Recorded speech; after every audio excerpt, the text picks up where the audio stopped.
Do you want to know? Hey everyone, hope you all are doing great and welcome back to my daily vlog. সেদিন সকাল সকাল ঘুম থেকে উঠে ready হচ্ছি। আমার কাছে সকাল বলতে 10টা 11টা আর কি। রেডি হচ্ছি কারণ যাব একটু ধানমন্ডিতে একটা কাজে। এর আগের দিন আমার খুব বাজে লেভেলের অ্যালার্জি হয়। আমি অ্যালার্জির ওষুধ খেয়ে ঘুমিয়েছিলাম। ঘুম থেকে উঠে দেখে আমার চোখের অবস্থা আরও খারাপ। একটা চোখ একদম লাল হয়েছিল আর কন্টিনিউয়াস পানি পড়ছিল। এরপরও কিছু করার নাই, কাজ আছে, যেতেই হবে। তো রেডি টেডি হয়ে বের হয়ে গেলাম। আর বের হয়ে দেখি সেদিন ছিল জামাতের সমাবেশ। পুরো রাস্তা ব্লক, কোনো রিক্সা যেতে চাচ্ছে না, গাড়ি তো নাই। কোনো রকম মেট্রো স্টেশন পর্যন্ত পৌঁছালাম, তারপরে মেট্রোতে উঠলাম। সেটাও অনেক টাইম লেগেছে, অনেকক্ষণ দাঁড়িয়ে ওয়েট করতে হয়েছিল। আমার যাওয়ার কথা ছিল 12টায়, সেই জায়গায় আমি 12:30টারও পরে মেট্রোতে উঠি। মেট্রো থেকে নামি শাহবাগে, ওখানেও দেখি খুবই বাজে অবস্থা, খুবই ভিড় মানুষ।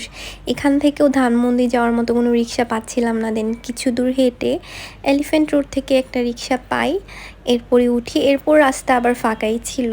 তো এই তো পৌঁছে গেলাম অনেক যুদ্ধের পর আমার কাঙ্ক্ষিত জায়গায়, যেখানে আমার 12টায় থাকার কথা ছিল। আমি এখানে এসেছি 1:30টারও পরে। আর আমি একটু নার্ভাস ছিলাম, কারণ এটা আমার ফার্স্ট এভার কোলাবোরেশন ওয়ার্ক ছিল এসএ কর্পোরেশনের সাথে, এই জন্য। কিন্তু যাওয়ার পর দেখলাম ওরা অনেক ভালোই কোঅপারেটিভ। যাই হোক, এখানে আমি পোজো বিউটির একটা আইশ্যাডো প্যালেটের সোয়াচ দিচ্ছিলাম। আমি এর আগেও পোজো বিউটির প্রোডাক্ট ইউজ করেছি। আপনারা যদি আমার রেগুলার ভিডিও দেখে থাকেন তাহলে জানবেন যে পোজো বিউটির ব্লাশগুলো আমার অনেক পছন্দ, কারণ এগুলো অনেক পিগমেন্টেড প্লাস অনেকক্ষণ লং লাস্ট করে। যদিও আমার পোজো বিউটির প্রোডাক্ট নিয়ে আমার এক্সপেকটেশন একটু লো ছিল, যতদিন না আমি ওদের প্রোডাক্ট ইউজ করেছি। এবার ঈদে ওদের প্রোডাক্ট আমি কিনে দেখলাম যে না, ওরা ভালোই কাজ করে। ওদের ব্লাশ আর কনসিলার আমি ইউজ করেছি এবং দুইটাই আমার কাছে ভালো লেগেছে। প্রাইসের তুলনায় প্রোডাক্ট ভালোই ছিল। যাই হোক, এখানে শ্যুটের পর আমি ফাইনালি এখান থেকে বের হতে পেরেছি। আর এখানে দেখাচ্ছিলাম যে আমার হাতে একদম সোয়াচ দিয়ে ভরে গিয়েছে আইশ্যাডোজ, তারপরে লিপস্টিক, কাজল, এগুলো আমি রিমুভ না করে বের হয়ে গিয়েছি বলদের মতো।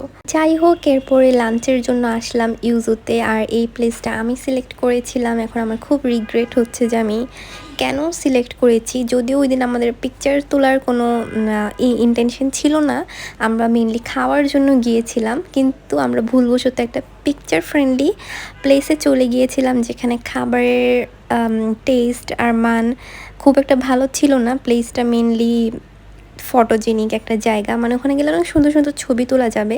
কিন্তু খাবারের কথা যদি বলি, আমার কাছে অত একটা জমেনি। অ্যান্ড লাকিলি আমরা বেশি কিছু খাবার অর্ডারও করিনি। এই নতুন নতুন রেস্টুরেন্টগুলো যে প্যান এশিয়ান ফুডের নামে স্ক্যাম করে যাচ্ছে, এখানে না আসলে আমি বুঝতামই না। আমি ওদের মেনিউ থেকে অনলি সি ফুড রাইস বলটা অর্ডার করি। আর এটা খাওয়ার পর মনে হচ্ছিল যে জাস্ট ঢেলে ঢেলে সয়া সস দিয়েছে, খুব স্ট্রং সয়া সসের ফ্লেভার, আর এত সল্টি আর কোনো ফ্লেভার পাওয়াই যাচ্ছিল না। খুব কষ্ট করে খেয়েছি। আর ড্রিঙ্কসগুলোর কথা তো নাই বললাম। প্লাস পাশের টেবিলেও দেখলাম ওরাও সেম কমপ্লেন করছিল সয়া সসটা নিয়ে। খুব বেশি প্রমিনেন্ট ছিল সয়া সসের ফ্লেভারটা। ওরা মনে করে যে প্যান এশিয়ান ফুড মানেই যত বেশি সয়া সস দেওয়া যায়, আই ডোন্ট নো। যাই হোক, খাওয়া দাওয়া শেষ করে এরপরে হালকা একটু লিপস্টিক টাচ আপ দিয়ে বের হয়ে গেলাম। আর এসেছিলাম রেদনের বাসায়, এখানে কিছুক্ষণ থাকলাম, একটু মুভি টুভি দেখলাম। এরপরে আবার রওনা দিলাম আমার বাসার জন্য। আমার বাসায় আসার পর দেখি বিড়াল ছানা আমার একদম গাছের উপরে, গাছের মধ্যে বসে আছে। দেন ওকে সরালাম, সরাই কোনো লাভ নাই।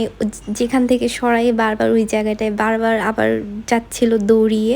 এই বয়সের বিড়ালগুলো এরকমই হয়, অনেক প্লেফুল হয় আর অনেক জিনিসপত্র নষ্টও করে। এরপর যাচ্ছিলাম একটু আলফিদের বাসায় গাছ লাগাই দিতে। যাওয়ার পর দেখি আন্টি তেরেভিন ড্রামাটা দেখছে, তারপর কিছুক্ষণ বসে আমরাও দেখলাম। এরপরে গাছ টাছ লাগিয়ে বাসায় চলে যায়, আর কিছু রেকর্ড করিনি। So that's it for today, bye bye.